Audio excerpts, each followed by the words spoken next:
Celeste is one of the most difficult platformers of all time, and today I'm going to attempt to 100% it all in under 24 hours. That means climbing the mountain and finishing all chapters, collecting all 175 strawberries hidden throughout the game, finding all the crystal hearts and cassette tapes, completing the B-sides, a harder version of each chapter, and then finally completing the C-sides, an extremely difficult version of each chapter. And I'm going to try and do this all in under 24 hours. If you've played Celeste before, you'll know how hard this is going to be. If you haven't played it, well, you'll soon find out. Celeste is a game about reaching the summit of a mountain, but on a deeper scale, it's about overcoming anxiety, self-compassion, and being okay with a critical, darker version of yourself. You play as a character called Madeline, a young woman struggling with her mental health, and she's decided to climb Celeste Mountain as a way to escape this rut she's stuck in. To begin with, Madeline can jump, hold and climb up walls, and most importantly, dash in 8 different directions. Now, throughout the levels, we can collect strawberries by grabbing them and landing on safe ground, but on this first run through, we're not going to focus too much on them. Each chapter in the game has mechanics that it introduces, and Chapter 1 introduces us to traffic light blocks, which launch Madeline in the direction it's going. There's also these crystals which will replenish our dash if we've used it already, and like any good platformer, there's puzzles we need to try and solve. These butterflies had me stumped, so I decided I'd return to this on my second run to solve it. Now, to make things a bit easier for my second playthrough, I'm not going to ignore all the strawberries, and I do grab any ones that I think are attainable, even if I am just starting out. As we make our way through the level, we grab some more strawberries on the way, and we just get used to the movement and mechanics of the game itself. We die a few times, but that's part of the message of the game. The failure is a part of it, not the end, but ultimately a learning process. We reach the last room in the chapter, and we use these 2 traffic light blocks in order to reach the end of the level. As she rests, doubt creeps into Madeline's mind as we close out the chapter, and we get our first achievement for doing so. At the start of Chapter 2, we find this mirror where a darker version of us breaks out of and runs off. It's also here where the game introduces dream blocks. Blocks that allow us to dash through them in any direction that we choose, and it also replenishes your dash once you pass through. Now, remember that character that popped out of the glass earlier? Her name is Madeline, and she's a physical representation of Madeline's depression and anxiety, sowing seeds of doubt into Madeline's mind on whether she can actually overcome the mountain. What ensues is the start of a chase sequence, where Madeline mimics Madeline's movements, and if she catches up to you, you have to restart the entire sequence. Eventually, it gets to a point where there's 5 versions of her chasing after you. After this chase, we meet Theo, a photographer who's climbing the mountain to get pictures to increase his follower count. But more on him later. We reach a payphone where Madeline calls her mom for reassurance, and with that, we've closed out the second chapter, and we grab another achievement for doing so. Chapter 3 has us visiting the Celestial Resort and meeting the owner, Mr. Oshiro, a man who's blissfully unaware that he's a ghost and that his hotel is in ruins. The level itself focuses on time-based cycles involving these dust bunnies, an embodiment of Mr. Oshiro's clutter. There's also a hidden Easter egg here in which you play an 8-bit video game called Pico. It involves similar mechanics to the main game, but it has some of the tightest platforming so far, so it does take over 20 minutes to finish it and reach the summit, but we grab an achievement for doing so it's worth the time. Afterwards, we find Mr. Oshiro in this room, overwhelmed by all the clutter, but Madeline agrees to help him clean it. There's 3 different areas we need to progress through in order to help him declutter. The areas do get slightly more difficult than the areas before it, but it's good practice to learn these time-based cycles, as we'll need to perfect them for some of the harder levels. After helping Mr. Oshiro with his clutter, the rest of the resort opens up and we can follow him to our room. Unfortunately, Madeline shows up again and starts insulting Mr. Oshiro and his resort. He eventually reaches his breaking point and transforms into a vengeful version of himself and starts chasing Madeline. This chase sequence is pretty much the same as the Madeline one, where if he touches you, the room resets. But you can bounce off his head if timed correctly, which will also put him out of the room for a few seconds.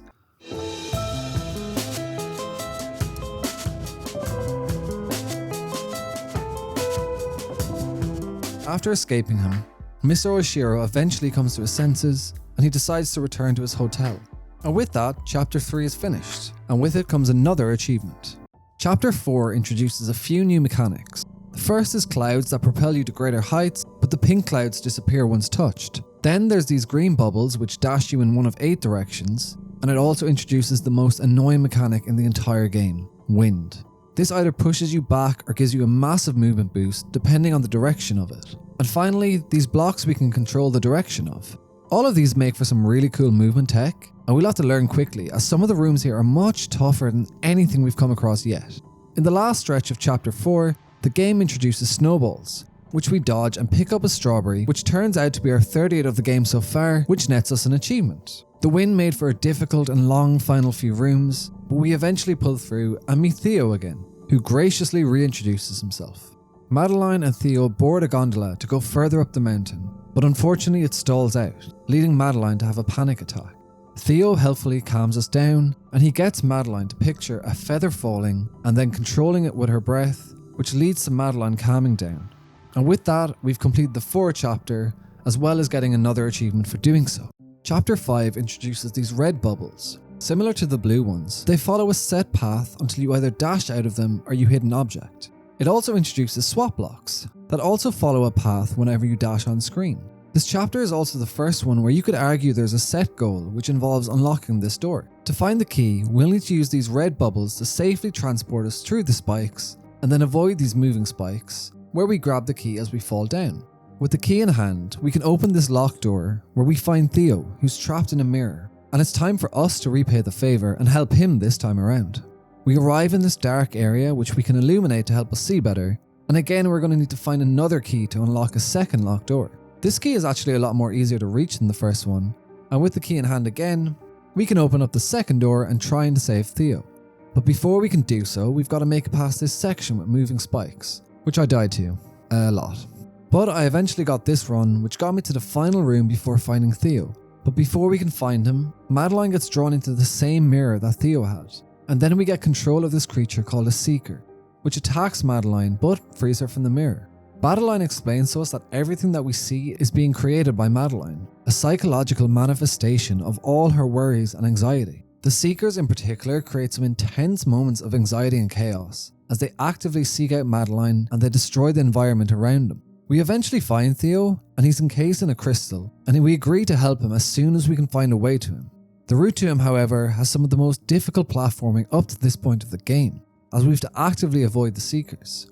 We finally reach Theo, but we can't fully break the crystal, so for the final stretch we're going to have to carry him, all the while avoiding the Seekers. This makes for some unique gameplay, such as throwing Theo, which can be used to hit switches to open up areas. But we've got to be careful, because if Theo dies, then so does Madeline. But we finally make it to the end in just over an hour to finally complete Chapter 5, as well as getting another achievement for doing so. Chapter 6 begins with some beautiful visuals, as well as these new golden feathers which allows for flight for a short amount of time. We meet Madeline again, and Madeline seems to be becoming accepting of her and wants to set her free. Unfortunately, Madeline doesn't see it this way, and she thinks that we're abandoning her. As she takes control, Madeline tries to use the feather method in order to calm herself down. But Madeline is too much in control and sends us plummeting all the way down to the very start of Celeste Mountain. So using the golden feathers, we'll have to climb all the way back up the mountain again. We'll also have to use these twomp looking characters called Kevins, which when dashed into, causes them to move in that direction. And they can also be used to break some blocks to help us progress. This chapter also introduces these bumper blocks, which will become the bane of my existence. But more on that later on. Now, Celeste isn't an easy game by any stretch of the imagination, but so far it was pretty manageable. But this chapter was where the difficulty spike was becoming apparent. Not only was the platforming getting tougher, but the rooms were getting longer as well, leaving absolutely zero margin for error. And it could be extremely disheartening, making it all the way to the end, only to fall at the last hurdle. But if this game has taught us anything, it's to persevere and keep trying. After making it through a long downward section, we meet Madeline again. Madeline has come to terms with how Madeline is a part of her, but Madeline still can't trust her yet, and so what follows is a boss fight against her. We damage her by jumping or dashing into her, and she fires off lasers that we need to avoid initially, as well as avoiding these falling rocks once we hit her. She then starts firing off multiple attacks at once, which makes the fight much more difficult, as there's so much going on at any one point.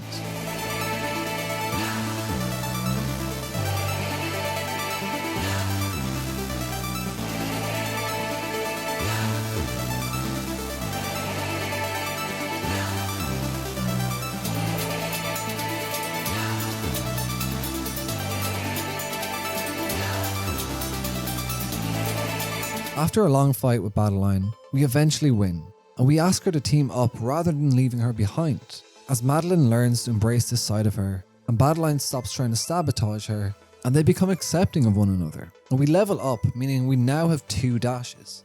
With the ability to dash twice, we make our way to the very end of the level, where Madeline helps us out one more time and flings us upward. And with that, we finish Chapter 6. Chapter 7 is a culmination of all the previous chapters, so we'll have to use everything we've learned previously to reach the summit. We'd accepted Madeline as part of us, so we still have the ability to double dash. The Chapter 1 section wasn't too difficult, bar getting used to these springs on the side of the walls. The Chapter 2 section gets slightly more difficult, as we have to utilise the dash replenish we get from these dream blocks quite often. It also combines the springs in the previous section with the dream blocks, but again we're able to get the timing down on this pretty quickly. The final room of this section involves Madeline helping us, as she flings us upwards and also replenishes our dash. As we reach the end of this room, Madeline flings us up again into the Chapter 3 section. Now the dust bunnies are back, which means we'll have to get used to these time-based cycles again. This section contains some of the tightest platforming so far, but we got the hang of it, and it only took me longer than expected just because I'm so impatient. And despite my impatience, we're able to finish off this section with relative ease. Chapter 4 meant that I'd have to face off with my old enemy, the wind, and it was safe to say it was not going well. This was my first major roadblock of the game, as I couldn't figure out how to get over the spikes with just one dash, as I needed the second to finish off the room. I eventually figured it out, but it cost me 10 minutes, which is time I can't afford to waste if I want to get this all done in under 24 hours. And it didn't get easier. There was this room where you had to bring this direction block all the way to the end by moving it in between spikes and clearing objects.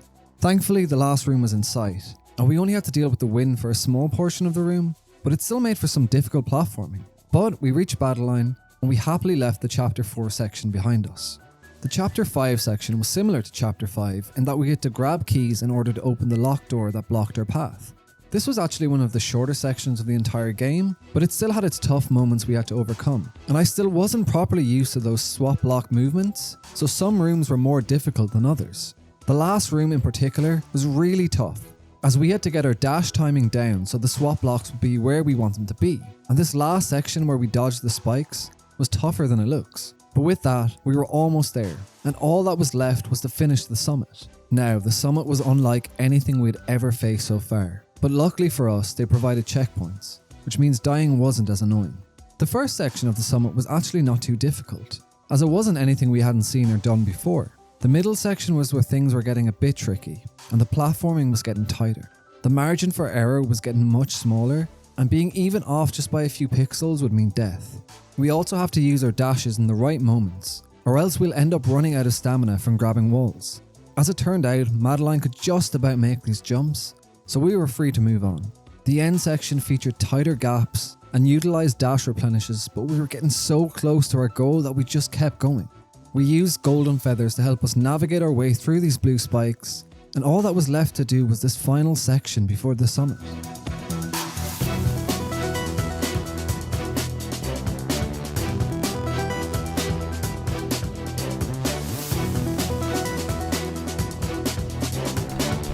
We had done it. We had climbed Celeste Mountain and completed our first goal.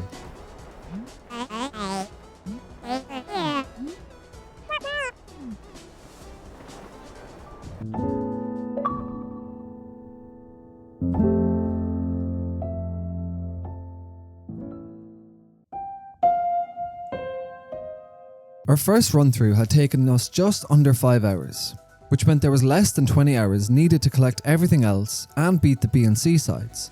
As well as having strawberries, each chapter has both a B side and a crystal heart needed for 100% completion.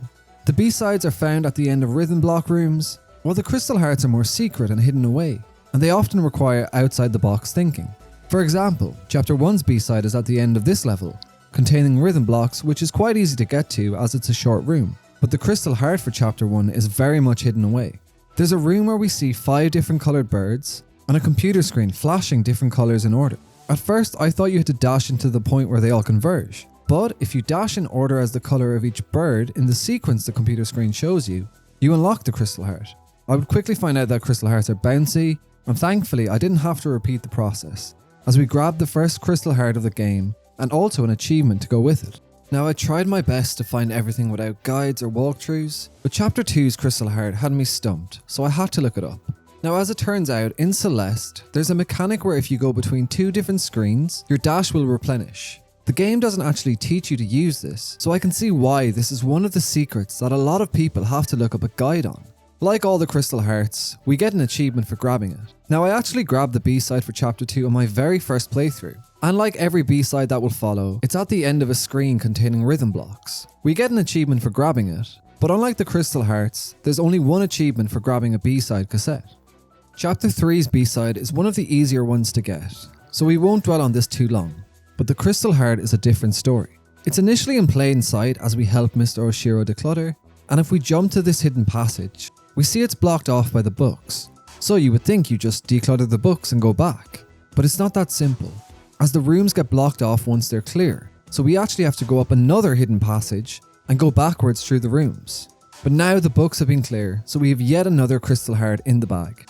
Chapter 4 thankfully didn't have any wind to deal with for the B-side room, but regardless, it was still an above difficult room, especially for the B-side rooms we've been dealing with so far. But even after almost running out of climbing stamina, we're able to grab the B-side, meaning we have over half the cassette tapes needed.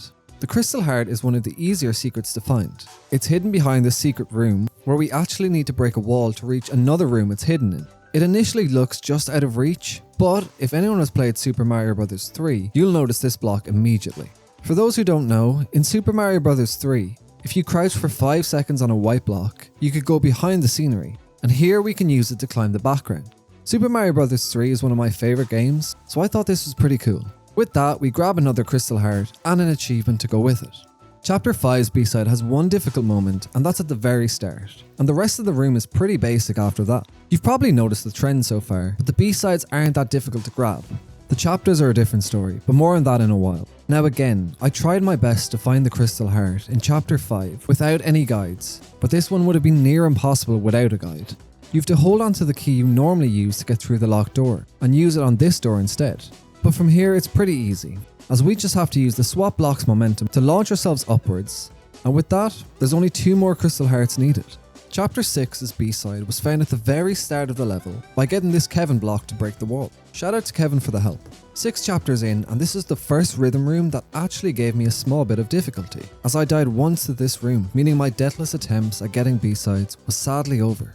The Crystal Heart room was a bit more difficult to figure out, but you may have noticed the colours are the same as the very first Crystal Heart we got all the way back in Chapter 1. The signs on the wall tell you what needs to be done to light the torches. The first one is just do exactly as we did in Chapter 1. The second one is telling us we need to reverse left and right. So for example, dash up right would become dash up left. The third one is similar, but instead up and down are swapped. And I got extremely lucky. As it turns out, the fourth one was to follow the 2 previous instructions, because I was prepared for something a lot more complicated. But with that, we only had one more chapter left. Chapter 7's B-side was found in the 3rd subsection of the level, and although it was probably the longest room of all the B-side rooms, it was still pretty easy to navigate through. We had unlocked all the B-sides and had unlocked the next part of our 100% challenge. Now the Crystal Heart was a completely different story, as each section of the chapter had a jewel we had to collect, and they were for the most part really well hidden. The star was pretty easy to find, but the rest were in secret rooms that needed some serious exploration to find. For example, the Sapphire in Chapter 2 was in this room hidden in between spikes, and they weren't easy to get to from here on out, as it featured really tight jumps and dashes in order to reach it.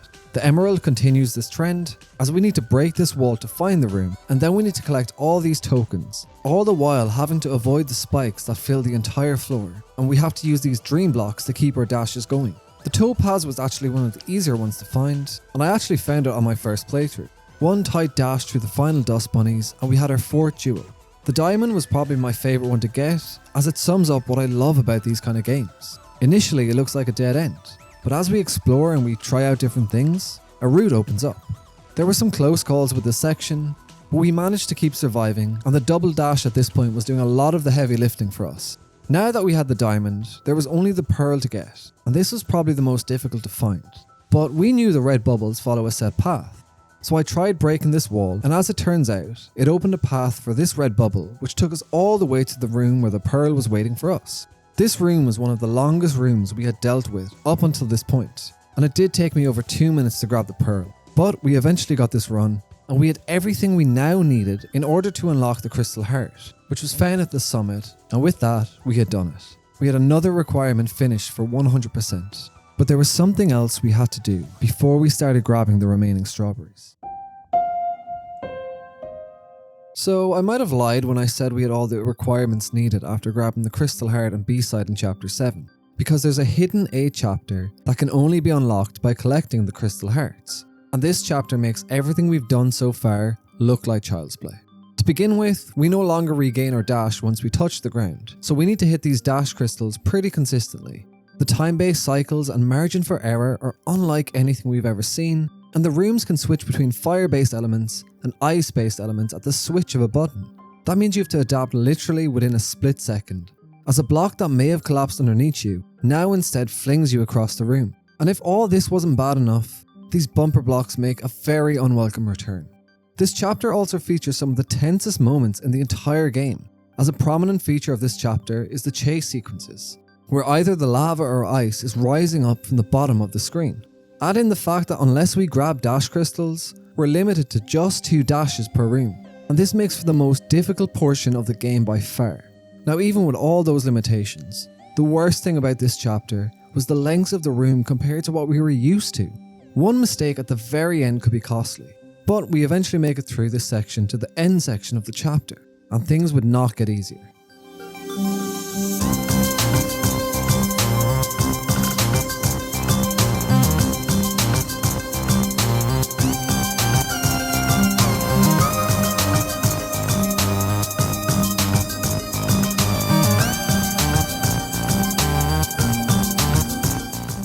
Now we have to deal with rooms switching between lava rising and the ice falling from the top of the screen. On paper it doesn't sound too difficult, but it was. Because if you were too slow, you'd end up dying, but if you were too fast, you'd also end up dying. So on top of everything else, we had to find a sweet spot where we were reaching the switches just on time to be safe.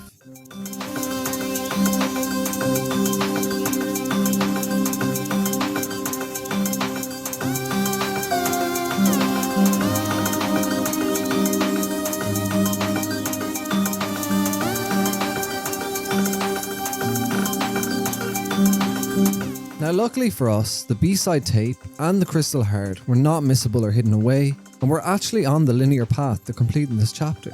This room would have been tough enough just as a normal room, but managing both the changing rhythm blocks and the lava and ice coming at us from both directions just made it that more difficult. But we grabbed the B-side, and this time we had unlocked all the B-sides for real. That was the last room of chapter 8, so all that was left to do was grab the Crystal Heart and finish off the chapter.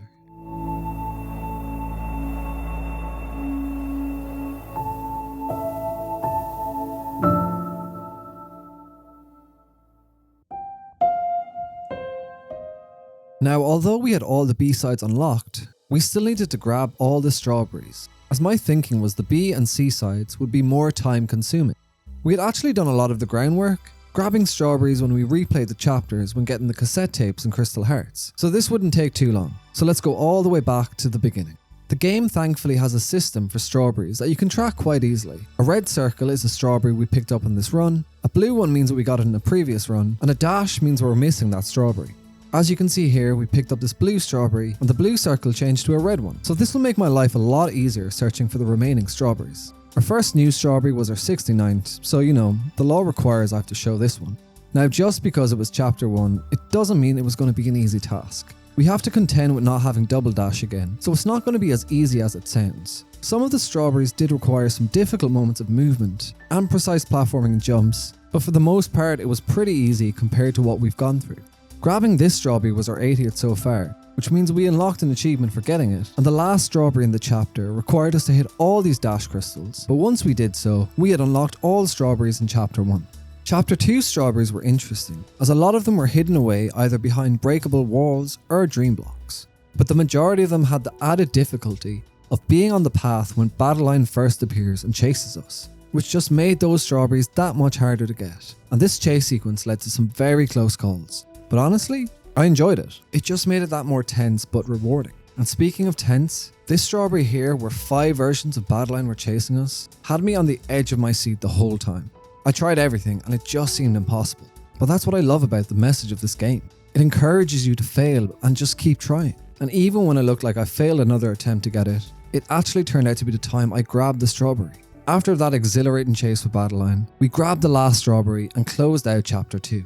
Chapter 3 started with us getting our 100th strawberry, which meant only 75 left to go. But Chapter 3 was not getting any easier, as I'd have to battle my impatience once again. I'd also have to battle with some really precise platforming moments, and the difficulty spike was becoming quite apparent compared to the previous chapters. This strawberry in particular gave me the most trouble of any so far. You had to make precise jumps onto specific parts of the floor so that on your second run through, you have room to jump over the sludge and then make these jumps with only a few frames of safety. If all that wasn't bad enough, you have to finish off the entire room in order to grab the strawberry. Like Chapter 2, the Mr. Oshiro chase also featured strawberries during the chase sequence, but these ones were a lot more attainable than the Battleline chase sequence in Chapter 2. Chapter 4 could mean only one thing: I'd have to battle the wind yet again, and it wasn't going to be any easier this time around. This strawberry in particular had me fighting for my life, just praying that my stamina was not going to run out, and this was just the beginning of the chapter.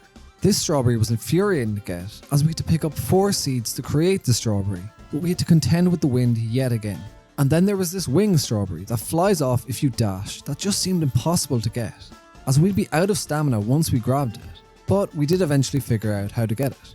The difficulty spike was getting more apparent again, as this one room was not only long, but it also required tight platforming and multiple different mechanics in order to get the strawberry. This finished off Chapter 4, but this last strawberry had taken me nearly 10 minutes to get. Chapter 5 was a lot easier than Chapter 4, solely due to the lack of wind, and a lot of the strawberries were actually hidden away, which if you don't know, exploration is always one of my favourite things about any video game. But that's not to say the entire chapter was easy. There were still tough moments in this chapter, mainly revolving around these red bubbles. It was a nice change from the wind, admittedly, but the platforming moments still required tight dashes and precision. There was this room where we needed to collect seeds by using the momentum block that was harder than it looks. And in the last section, there was a hidden key we needed to grab in order to get the last strawberry in Chapter 5. Now Chapter 6 has no strawberries in the level, so it was straight into Chapter 7.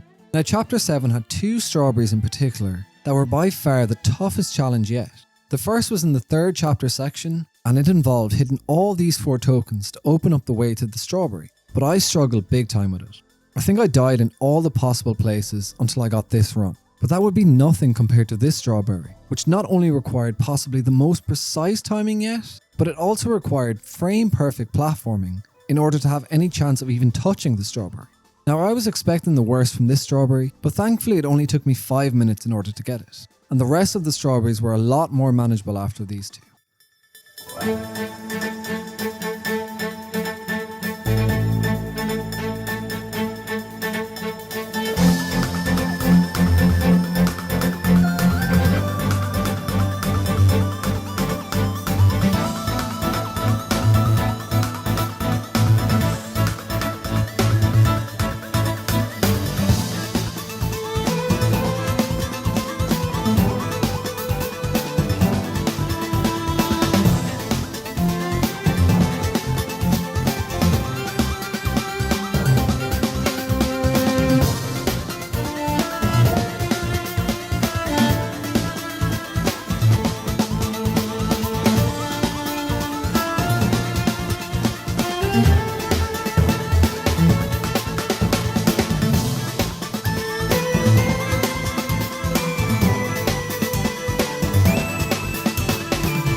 had 5 strawberries left to grab before we had all 175 of them, and these were going to be some of the hardest in the game. Outside of the obvious difficulty reasons, the strawberries in this chapter also required some backtracking, as we had to turn the rooms into different elements in order to get these strawberries. We also had to deal with only having a double dash once per room, and also of course our old friends, the bumper blocks. I honestly cannot begin to describe the panic that sets in once you start bumping off these blocks. This next strawberry was easy to grab, but I don't know where to start on how much I struggled with this next room. The goal is to make it through all these ice spikes, all the while dodging these bumper blocks. And if that wasn't bad enough, you have to always hit these dash crystals, as you have to have at least one dash at the end of the room, because you need to hit this switch to swap the room to a fire room and then dash diagonally upwards. I truly believe I died in every possible spot in this room, and even if I did end up getting to the switch, you just have to hit it with such precision so that you can actually make it to the wall on the other side. And just when I thought this would be impossible, I got this wrong. This had taken me almost 15 minutes. But thankfully the next strawberry was much easier, as it could be grabbed during the lava rising section. And for the final strawberry I had actually missed it, so I had to go back to the very start of this level. Compared to some of the strawberries we had gotten in the last few chapters, this was a breeze. But we had done it. We had collected all 175 strawberries, gotten ourselves another achievement, and we were another step closer to getting our goal of 100%. Now there was an achievement that had nothing to do with getting 100%, but I'm first and foremost an achievement hunter, so I had to go for this. In Celeste, if you collect 6 strawberries without touching the ground, you get a 1-up. The game does give you a small amount of leeway. So long as you're jumping every few frames and not staying on the ground, it will leave you off. Chapter 1 seemed to be the easiest chapter to get 6 strawberries in a row, and to my surprise, it was actually one of the easier challenges yet. It was finally time to tackle the B-sides. We had got all the collectibles in just under 11 hours, which was pretty good pace, and on track to finish the game in under 24 hours. But the B-sides would be our toughest test yet, so we couldn't breathe easy. Right from the very start, I knew this wasn't going to be easy by any stretch of the imagination. Chapter 1's B-side was arguably on par with Chapter 7 in terms of difficulty, and this was only the start. Not only did every jump require almost frame-perfect movement, but honestly, some of the rooms were daunting to even look at and try and figure out how I was going to get past it. Take this room for example. You have to spring up, dash quickly in order to make the platform on time, duck, and then wall jump through the spikes and then dash to make it over those spikes. And that was only the beginning. The rooms would soon feature one-space blocks that you'd need to land on to replenish your dash, and that was harder than it sounds. The second to last room was tough, but then we got this run, and soon after we'd reached the end.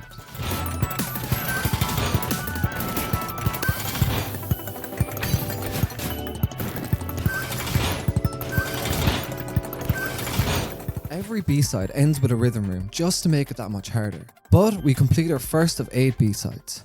The next B-side would introduce a new mechanic, dream block jumps, which we'll have to learn pretty quickly, as the majority of this chapter revolves around these jumps. And of course, chapter 2 wouldn't be complete without a battle line chase sequence. The chase sequences just always add that extra bit of tension, and as a result, I make a few more mistakes than usual, but I'm able to overcome it.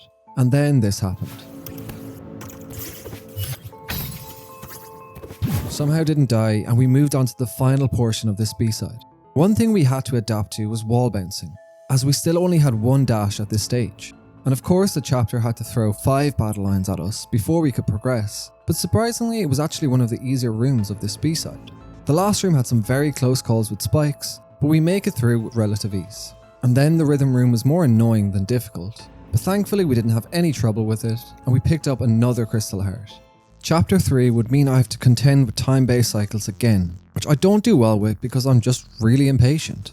It took me about 5 minutes, but I was able to get over my impatience. And then I reached this room. It was by far one of the toughest rooms yet, all because of this moving spring and dust bunny. The hardest bit was getting this blue token below the spring, as you'd have to dash up and just pray the dust bunny was not in your way.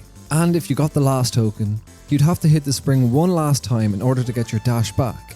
Despite some close calls, we were finally able to beat this room and we could move on, but the rooms would just not let up. And if anything, they were getting tougher and had even less margins for error. I mean, just look at these 2 rooms.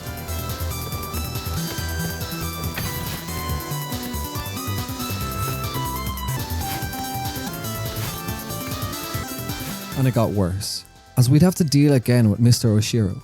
As stressful as it was, It was also some of the funnest moments of the entire game so far once I got it down.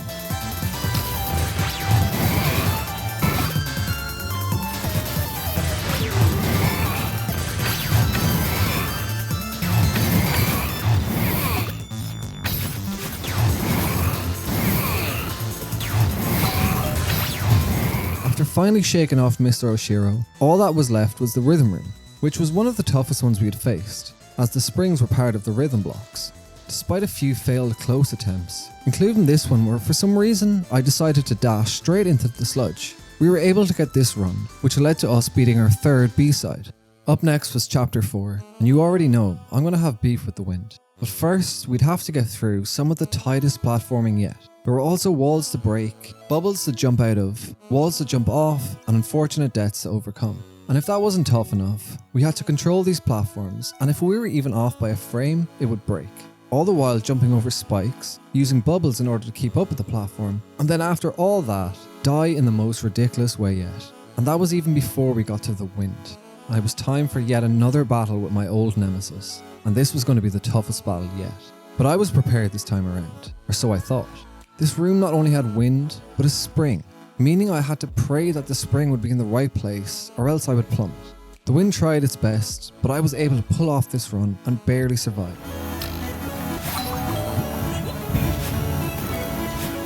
But the battle wouldn't stop there. The wind was getting more relentless and unforgiving, mocking me on every failed attempt. But we pushed on, and after defeating the wind, we took control of 3 moving platforms, brought this platform all the way to the top of this room, bouncing on clouds as we did so, and then we reached this room, which had some of the most technical platforming we'd seen so far.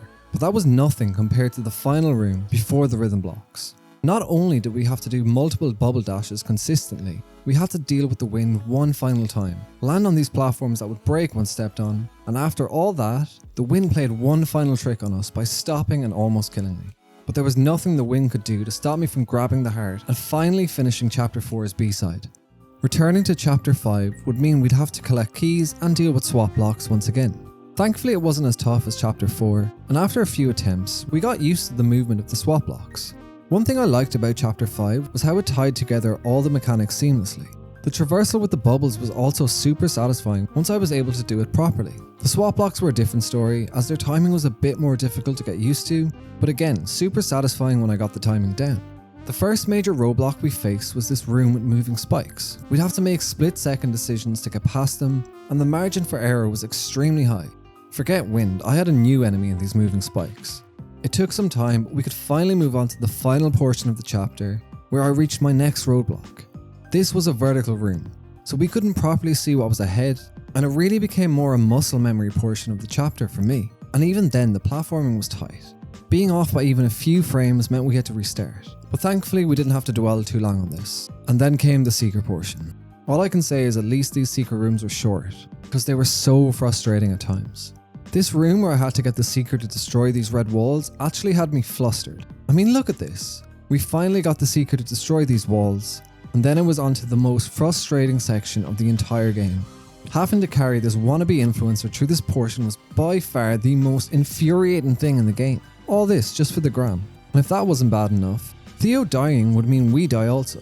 And the room before the rhythm room was some of the most difficult platforming I've done, not just in Celeste, but in any game I've ever played. And then we came across our most difficult room in the B-side so far. This room would be easy if we didn't have to carry Theo, but we were at the mercy of these rhythm blocks, as you'd have to bounce Theo off springs to make it through this room, and you had absolutely no margin for error. We did eventually make it through this room, and in a fit of rage, I yeeted Theo at the heart to finish off possibly the toughest chapter yet. Now, if Chapter 5 was infuriating, Chapter 6 was just downright tough. The golden feathers were difficult to control, as we weren't really used to them at this point. Thankfully, we got the hang of things pretty quickly, but my confidence would be short-lived, as I realised I'd have to deal with the bumper blocks yet again. As it turns out, the Kevin blocks would be the only thing I could trust in this level, so shout out to Kevin once again. Sadly, my time with Kevin wouldn't last long, as I was back battling these bumper blocks shortly after. And despite doing things the unconventional way, I was able to finally overcome these bumper blocks. And then I got to this monstrosity of a room. And when I say I struggled on this room, I struggled. The first bit is easy. as we use this helpful Kevin block to guide us to this feather and grab the first token before Kevin breaks a wall in our way. And then we have to pray that the bumper block doesn't turn on us yet again. Then we grab this wall, wait for Kevin to return, wall jump onto a different Kevin block, hold on and just pray we would make the jump over the spikes. And if by some miracle we did so, we had to grab these 2 tokens to open up the end of the room. This was my biggest roadblock yet, as this room took me over 25 minutes to complete. The next few rooms were a piece of cake compared to that nightmare, and the only difficult room was just before the boss fight, and even that was easy once we got the lay of the room. The entire end portion of the level was the boss fight against Badeline, and this time around it was much tougher. Her attacks were the exact same, but the environment was our toughest enemy this time around, mainly because after every time we hit Badeline, falling platforms with spikes on them would fall. Not only that, but we'd have to use the golden feathers in order to collect tokens, all the while dodging Badeline's attacks. We'd yet again come across another roadblock of a section, but I knew I could overcome it. And even with all these deaths piling up, I was still having fun and enjoying the challenge. And it was so satisfying once you got a run down after struggling. And then of course, when I was finally enjoying myself, these goddamn bumper blocks would show up at the end to ruin my good time. But even these demons in disguise couldn't stop me from reaching my end goal, despite their best efforts to do so. And we had finally made it to the final room. And after all that, even the bumper blocks couldn't stop me from finally completing Chapter 6.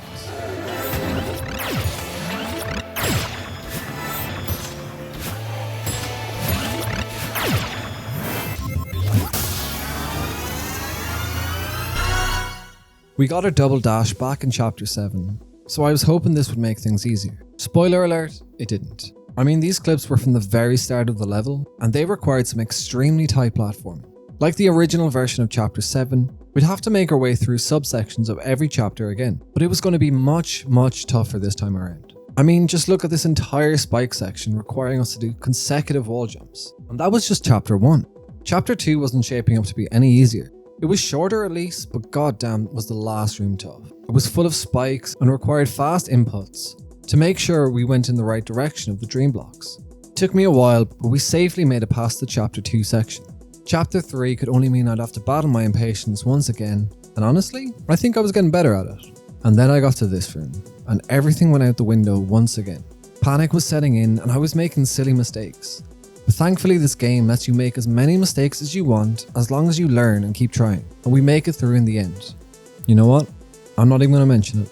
I'm just going to move on. Figuring out the spring section was one of the funnest moments of the game so far, and it felt good when I completed this room. Getting pelted in the face by snowballs was less fun, but we only had one room left to defeat. And you know what? I will actually mention it. That Weenie Hut Junior Wind couldn't do anything to stop me progressing to the next section. The red bubbles were back, and that could only mean spikes and tight gaps. And they were by far the easiest portion of this section, as some of the jumps in the next room were downright insane. This one jump over these spikes here killed over half my runs. And if I was lucky enough to get to the end, this next jump killed pretty much all of my runs.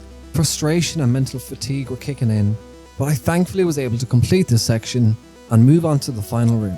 But the final room would require some precise momentum block timing, as well as close calls with the spikes attached to the blocks. I came agonizingly close on one of my first attempts, but I had sadly run out of dashes, so I had to go back to the start. Luckily, it didn't take too long to reach the end again, but we were now in the home stretch of Chapter 7's B-side, and this would be some of the toughest platforming yet.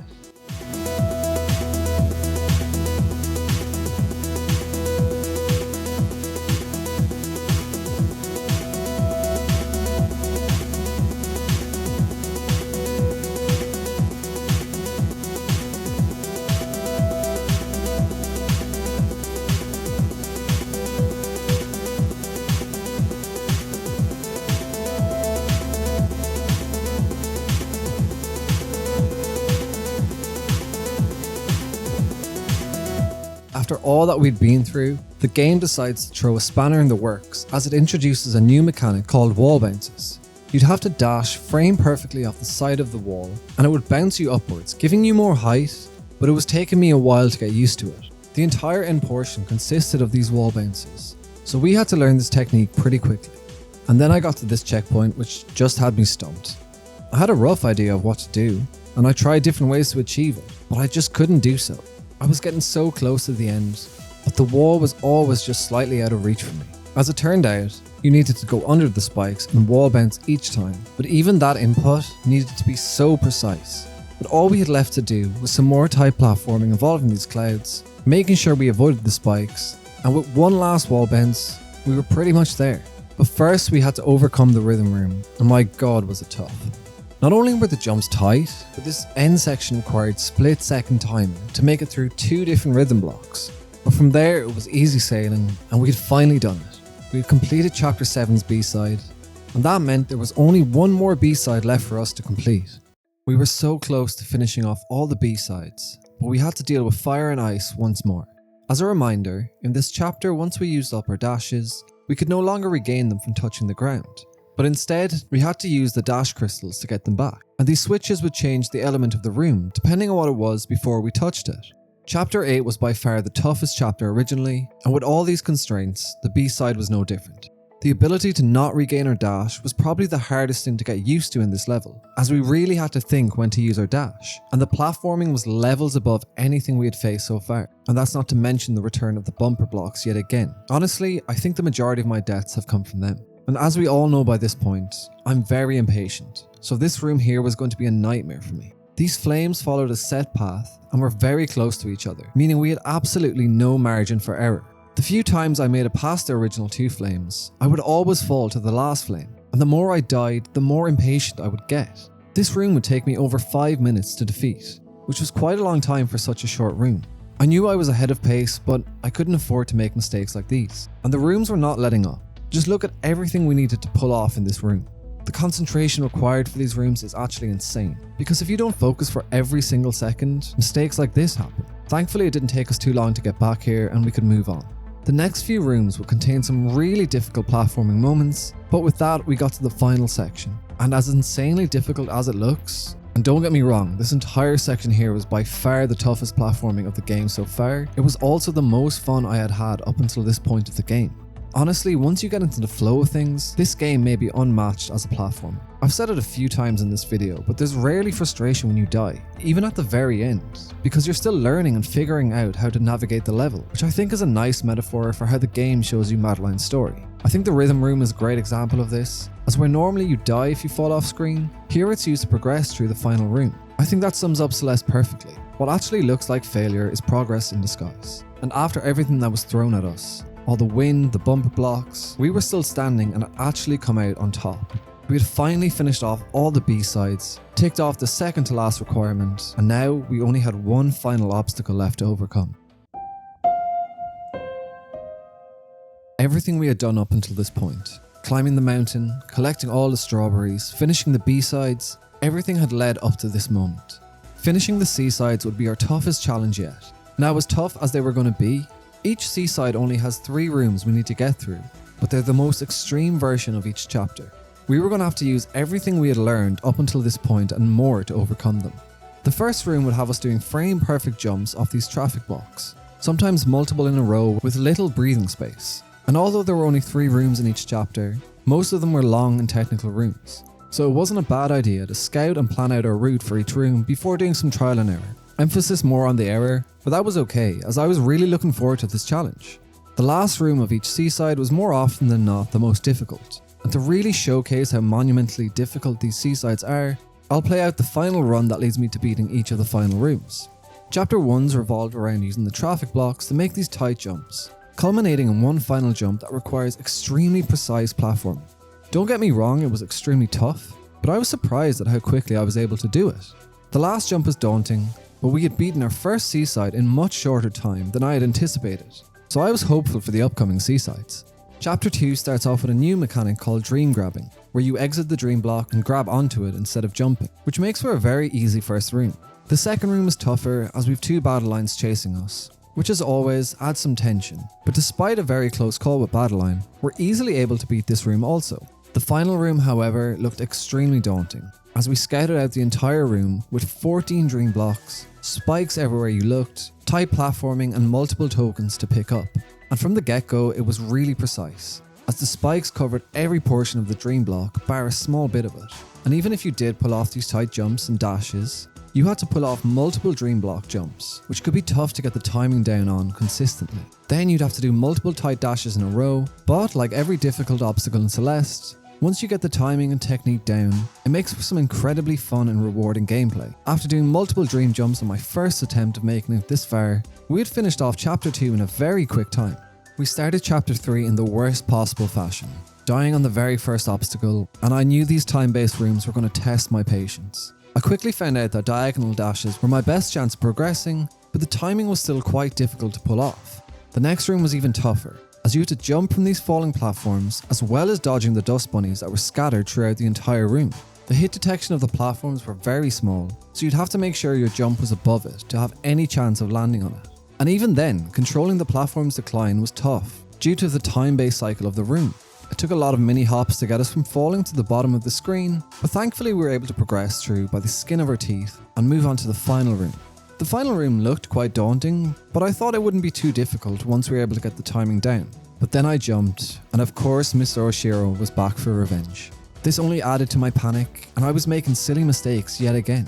It's not like some of the jumps were particularly hard, but he would just add that little bit of panic that would throw you off ever so slightly, which led to this very unfortunate turn of events.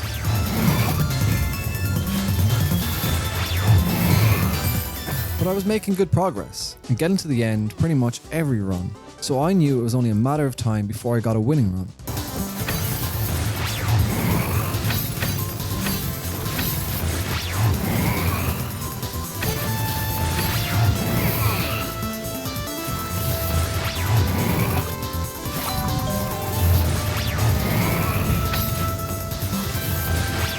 And with one last jump off his vengeful noggin, we had finished our third seaside. Chapter 4 started off with possibly the easiest seaside room we had faced so far, but unfortunately the rest of the rooms would not follow its trend. The next room would feature some very difficult and quick jumps in order to follow this moving block upwards. I don't know what it was about this section, but I struggled big time for some reason. It took far longer than I had expected to, but with the help of this dash crystal and some close calls, we had made it to the final room. And just from scouting this room, I was prepared to be attempting this room for a long time.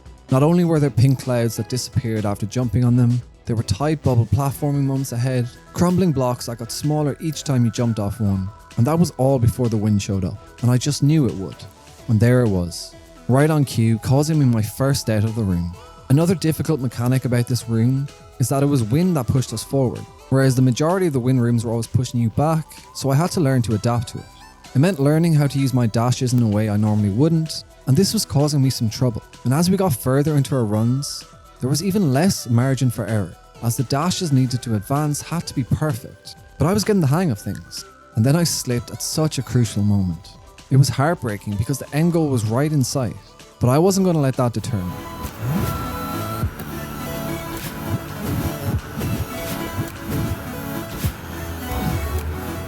The second attempt of the moment of truth, I was able to pull off the jump this time around and finish chapter 4, but more importantly, I was finished with the wind forever.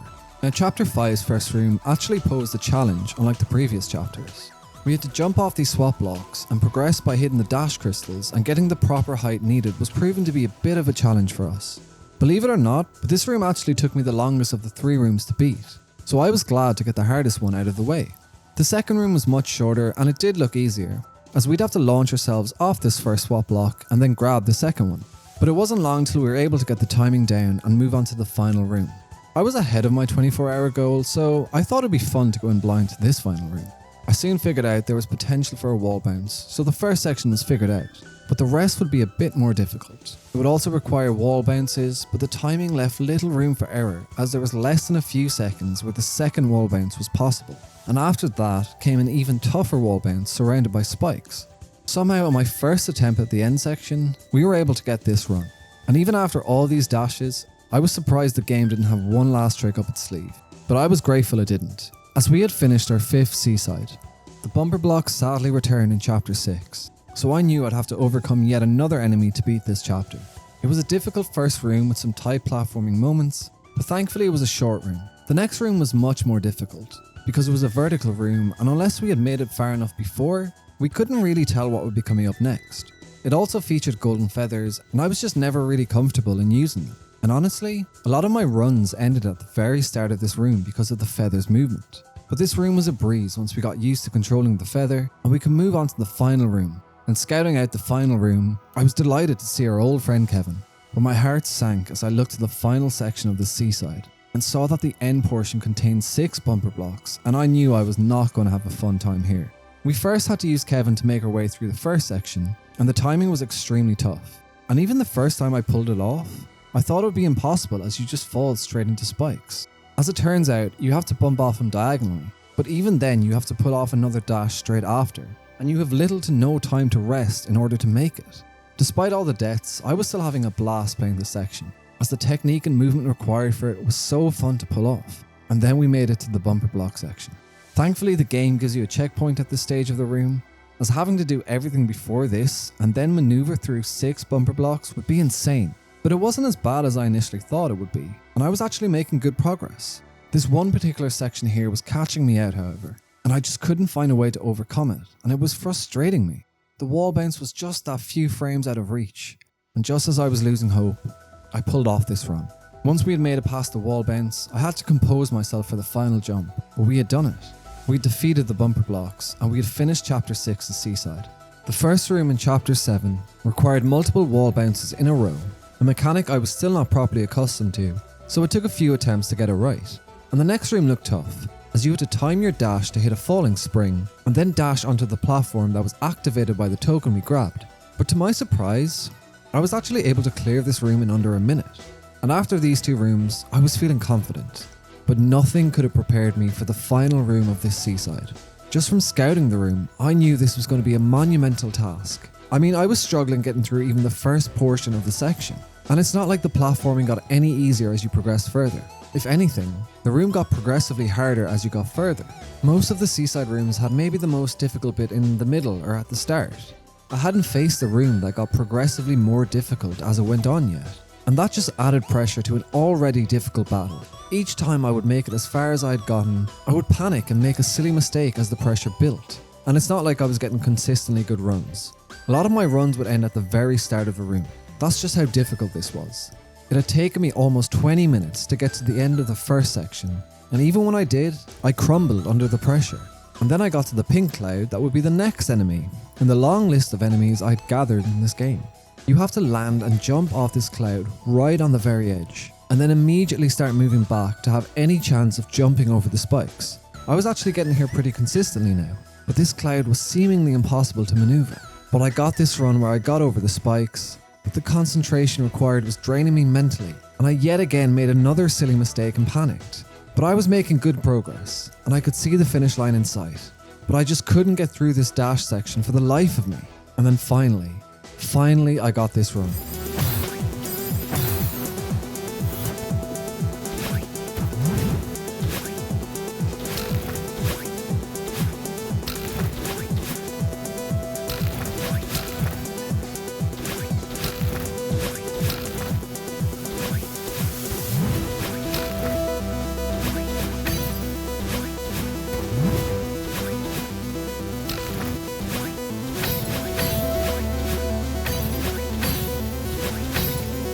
This room alone had taken me over an hour to complete.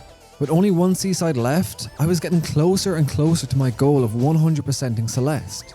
But with an hour spent on one room, how much longer of my 24-hour limit was left? Now, you might have been wondering why the B and C sides all had crystal hearts at the end of them. And that's because we need all 23 of them to unlock the final 3 rooms of the game. And we did not get off to the best start. In true Celeste fashion, the game introduces a new technique right at the very end called a hyperdash.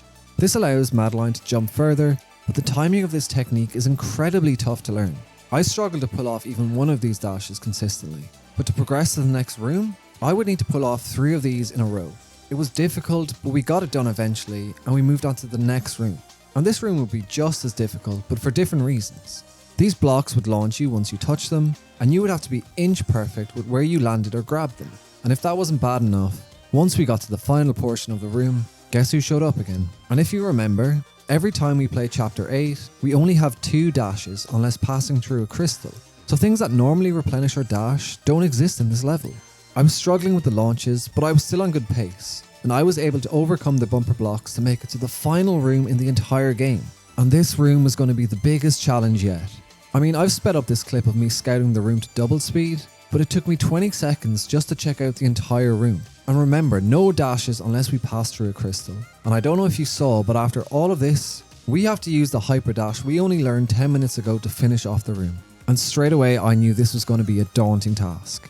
Not only did I have to deal with these goddamn bumper blocks in the final room before my goal, but also this lack of double dash was killing me. Not to mention the switch between ice and fire, meaning blocks would change and you'd have to adapt on the fly. One thing I did love about this final room was how it incorporated nearly every single element from the entire game. In a sense, it was like the final test, where you used everything you'd learned previously in order to complete it. And it also meant we got to see our good friend Kevin one last time.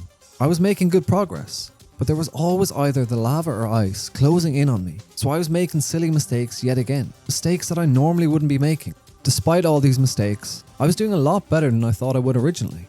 The end was in sight, it was just a matter of learning each section. And then, I got this run.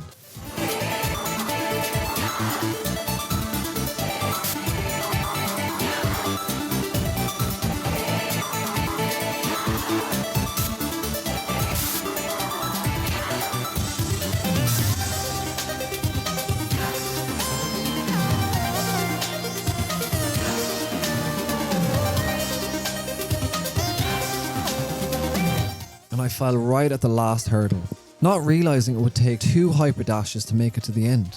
It was extremely demoralizing, but I also knew I could make it to the end. I knew this time I needed to pull off 2 hyper dashes, and soon after I got to the end again, only to fall flat right at the finish line this time. I was actually in a state of shock for a few seconds after this happened, as I thought I had done enough to finally 100% this game. But if I've learned anything from this game, it's to not give up. Failure is just a learning tool for success. I felt I not only owed it to myself for struggling so much with parts of not only this level, but the entire game, but also to Madeline and finishing the final chapter of her story. And that's when we got this run.